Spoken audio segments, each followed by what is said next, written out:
Ihatinan sa nulo liuba, ami iha privilégio a tu desenvolve projeto baiundam hamutu com governos Timor Leste no Austrália. Além de projeto no impacto econômico importante, ami serviço nos associará a tu desenvolve economia sustentável, no iniciativas comunitárias deve-se contribuir para o desenvolvimento contínuo nação forte no Nurrani.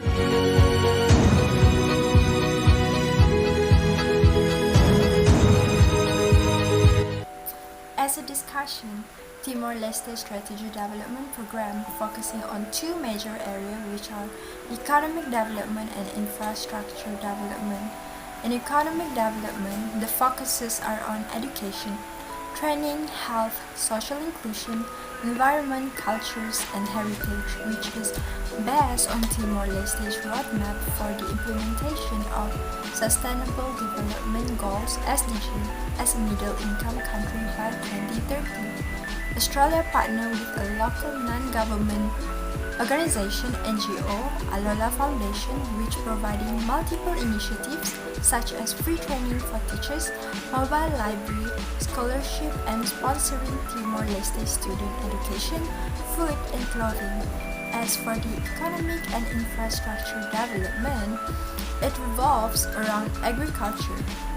Since Timor-Leste rural areas focus on agriculture, To'os Ba Maurice Diak, or also known as Thomas, and translated as Farming for Prosperity, is established and received $25 million from 2015 until 2016 under Australians Act. The initiative focuses on helping to reduce malnutrition among the rural family. Hence, this will secure the livelihood of the families and ensuring their food security. The project benefits at least 66 villages from 3 different parts of the country. By doing so, the peoples will have a sustainable life and able to provide their family well-being. I'll pass Aiman Arsyad for the infrastructure development explanation. For infrastructure development, we will be looking at Timor Leste roadwork network. In 2008, a road survey is being held. 8% of its roads are in fair condition, 22% is in poor condition, 70% is in very poor condition, which led to a quarter of their annual car road accident. This is due to the fact that they cannot maintain and rehab their road due to their small economy and their isolated market. Therefore, with the help of Australia government, Japan, International Labour Organization, and countries like Ireland and Norway, they create a new plan which is called a Timor Leste roadwork network, which can be separated into 2 phases, Phase 1 and Phase 2. In fact, Phase 1 is already completed in March 2017 and highlights 3 major key points, which is first, they're using the appropriate of the government planning and managing road by using appropriate labor force, and second, the usage of local contractor, and third, the coordination of implementation between the host and the donor country. The project includes a wide range of network which comprise of national road, municipal road, core rural road, non-core rural road, and urban road. This project is expected to improve the connectivity of the people and reduce the time taken for them to travel to the city. This will create a more economic opportunity for them to prosper their economy more in the future. Assalamualaikum and hi everyone. I'm Nurrani. Would like to explain on the sovereignty of Timor Leste. Okay, one of the foreign aid agency of Australia, known as AUSAID, was pretend to help the Timor Leste in managing their post-conflict reconstruction, was setting up the surveillance equipments at the ministerial offices of the Prime Minister of Timor Leste in Dili on 2004. So the Timor Leste government was accusing that Canberra was spying over their governments because they want to gain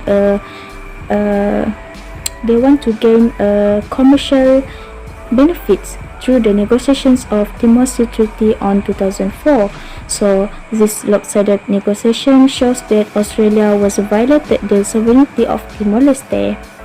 So on December 2015, the Timor Leste government decided to file this case to the UN's ICJ, and it was proven that the confidential information of the Timor Leste's government was grasped by the Australia legal advisors at the Narabunda. However, this case was dropped off by Timor Leste because Australia had returned its seized state property. That's all for the sovereignty of Timor Leste.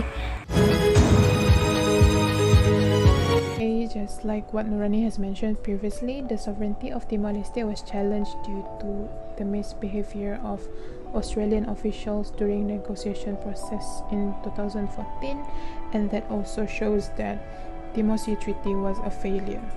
In order to tackle this issue, both countries once again signed a new treaty in 2018, which is treaty between Australia and Timor Leste, establishing their maritime boundaries in the Timor Sea.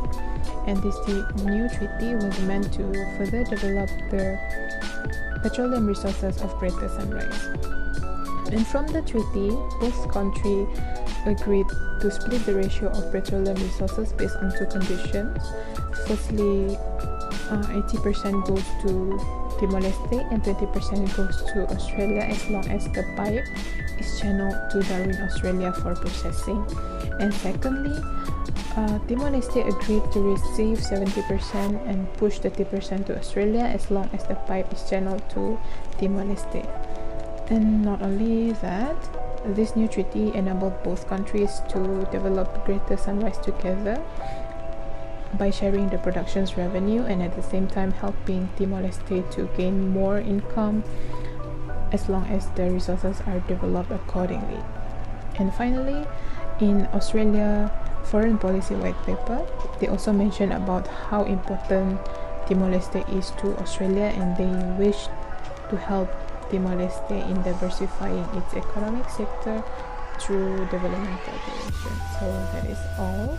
Thank you.